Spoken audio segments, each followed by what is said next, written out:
Part 4, The Aftermath. I waited in the woods for what felt like an eternity. Fortunately, the rain had stopped, and the adrenaline from the attack kept me from feeling anything, including the cold. After what had to have been a very long time, I eventually heard him leave. I don't think he found his gun, but he also didn't come after me again once I'd gotten away.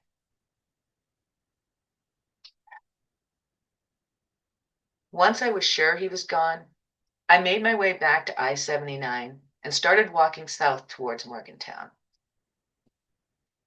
It was moments like these that I was thankful to have been raised as a forest child and had learned how to navigate direction by using the stars.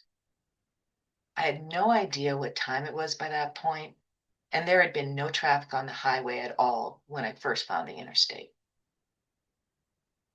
When I eventually did see some headlights coming down the highway, I stuck out my thumb and hoped for the best. The headlights turned out to be an 18-wheeler, and the trucker driving it pulled over when he saw me.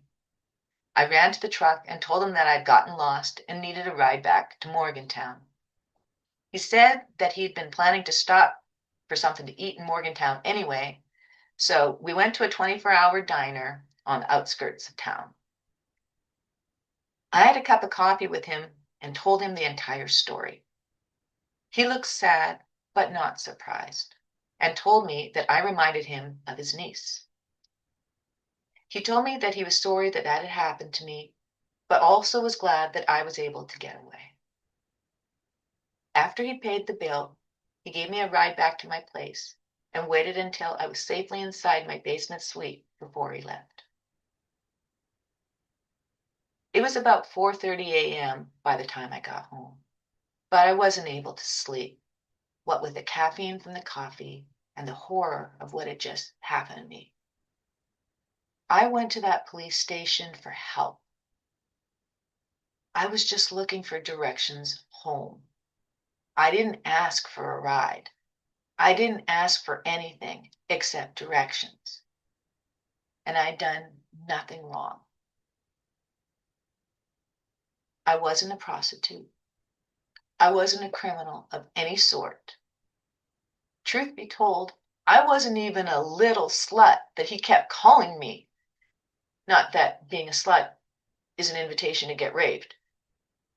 What I was a doctoral graduate student in my first semester of my first year of graduate school, and I hadn't even lived in the United States for 3 months yet at that point. And although I didn't do anything wrong, I still found myself in a very dangerous situation with someone whose duty it supposedly was to serve and to protect. I could have been raped by that cop. In fact, it was very likely that that's what would have happened if I hadn't defended myself. Hell, I could have been murdered by that cop and would have been no one there to stop him from doing whatever he wanted to do to me. This was my introduction to law enforcement living in the United States. And yeah, it made me believe that everything that NWA said in their song was true. The next day, I went to the local boxing gym and started to learn how to box. Little did I know that that would lead to me becoming the fighter I would become in the years that followed.